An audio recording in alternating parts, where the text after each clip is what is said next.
Hello, this is Skylit Lake reading Super Science by That Chicken Dude. Chapter 36, Confessions. Good morning, Megan, Ingo said in a cheerful voice as she strolled into the front entry of the facility. Ingo, good morning. I'll call the professor and your son, the woman said to her as she punched in the numbers of both offices. A few minutes later, and only Egon showed up at the front entryway. Seeing the woman, he greeted, Ingo, what a surprise.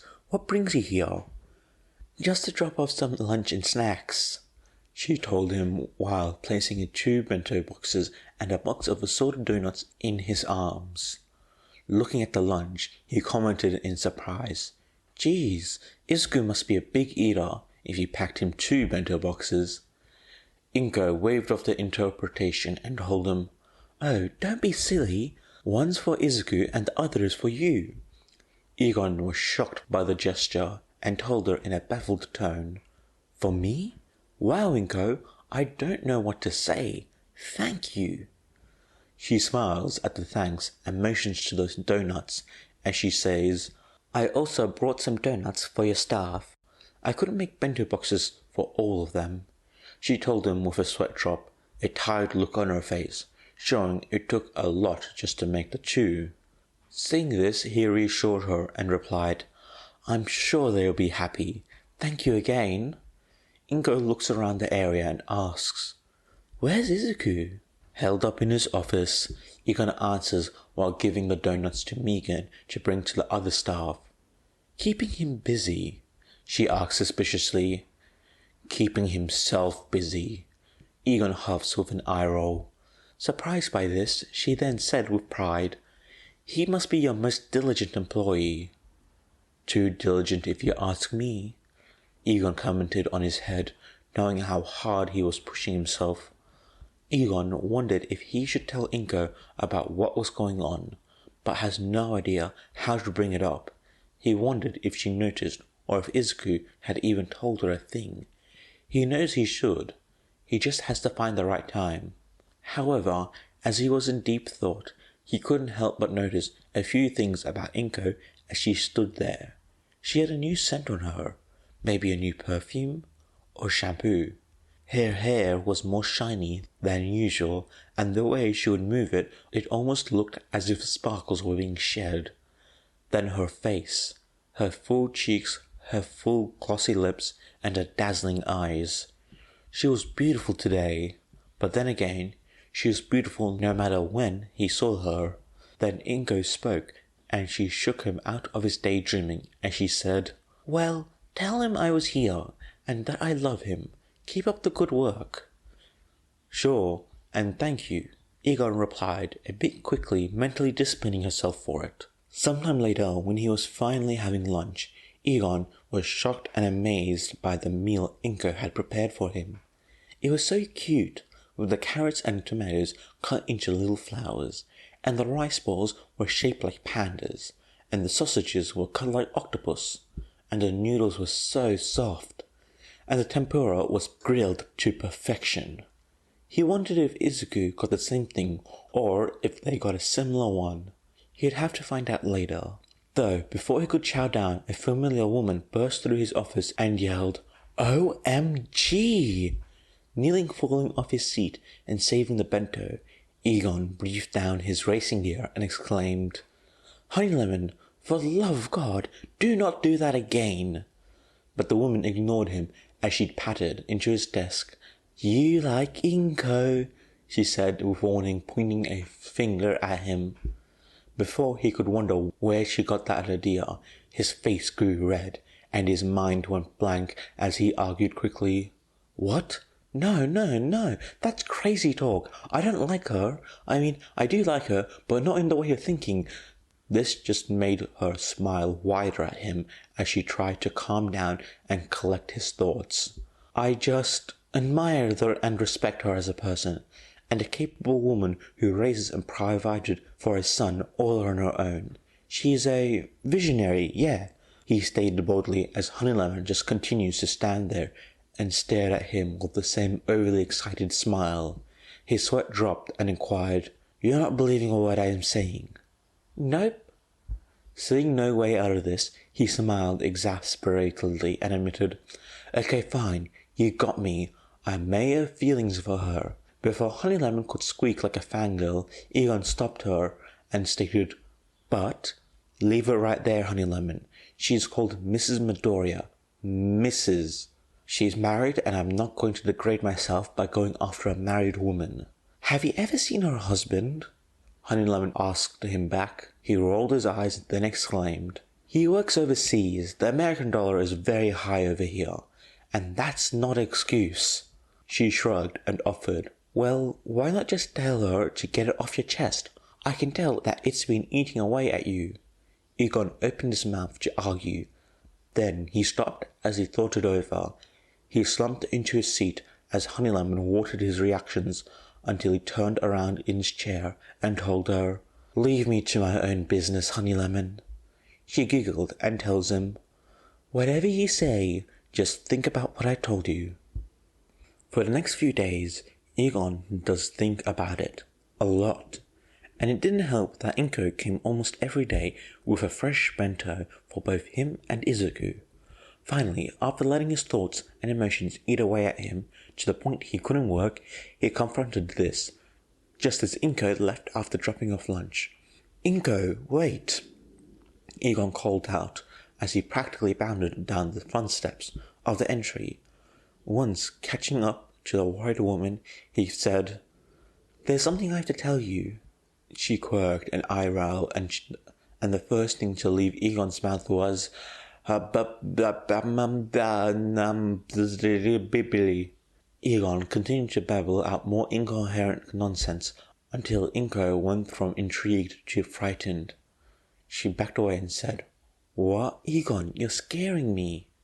Egon held his breath till he was red in the face and let it all out in one raspberry before asking her, "If I do that again, I want you to slap me."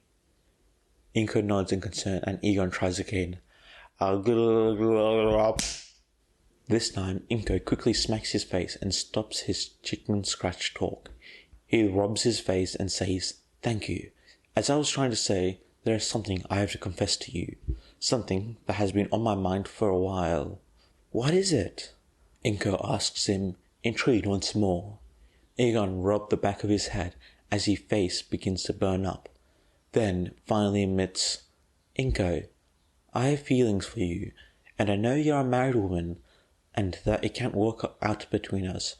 I just wanted to get it off my chest, and not make things too awkward between us in the future. I'll drop it right here and now," he says while letting out a breath. "Egon," Inko starts before grabbing both his hands and surprising him as she tells him, "I'm flattered, truly am. I never could guess someone like you would fancy a woman like me." Egon was enamored by her, but only for a moment. When he realized what she was doing, he ripped his hands away and exclaimed, "Inko, what are you doing? Have you forgotten your marriage?" "That's the thing," Inko says while looking down, drawing out the suspense in his heart before following up. "I'm not." Egon's eyes go wide and he asks in confusion, "What? But you and your son have told me your husband lives and works in America to provide for you, and your maiden name isn't Midoriya. I'm so confused." She sighs as she walks over to the steps to sit down, with Egon right beside her, where then she tells him with shame, "That was a lie. Well, partly. My husband lives and works in America, but not for the reason I told you or my son." Egon raises his eyebrow, now even more curious. Watching the woman grip her hands as tears welled up in her eyes as she admits, "It's to stay as far away as just from possible." "What? Why?" Egon shamelessly asked her. After wiping her eyes, she explains to him, "When Izuku turns 4 and we found out he was quirkless, my husband..." She fell off her story until Egon filled it in for her and said, "Was shunned by his family for it, put in for a transfer, divorced you, and had given up all custody, and is now paying you monthly child support from a world away. How did you? She tried to ask, surprised by the accuracy of his guess. He chuckled dryly while rubbing his head and looking down as he admitted, "My father was in many situations like that throughout his whole life. And Izuku doesn't know, does he?" Inko shook her head sadly and replied, "He's already been through so much, I couldn't bring myself to tell him his father abandoned him." She takes out some tissues from her purse and wipes her face once more before taking a shaky breath and tells him, "I'm not proud of lying myself, but I know it was the best thing for him at the time." The two of them sit in silence for a while until Egon inquires, "Is it still the best thing for him?" "It's been so long and I'm not entirely sure," Inko admitted while calming herself down and telling the man, "But getting back to what we were talking about, I'm flattered you want to be with me, but I'm not sure you're making the right decision." Confused by her statement, Egon prompted her further and asked, "What? What do you mean by that?" She stands up quickly, nearly making Egon jump as she motions between Egon and herself, stating, "Come on, Egon. You're a tall, young, handsome man with a successful business. I'm just a 40-year-old, short, chubby, divorced woman with a son." "Oh, Inko, don't threaten me with a good time," Egon begged her as he shut his eyes with trembling fingers as a cold shiver and a trail of blood going down his nose, making Inko blush beet red. After focusing himself and cleaning away the blood, Egon told her, "Look, I don't care about how you look or whatever emotions there are about you. I like you for you."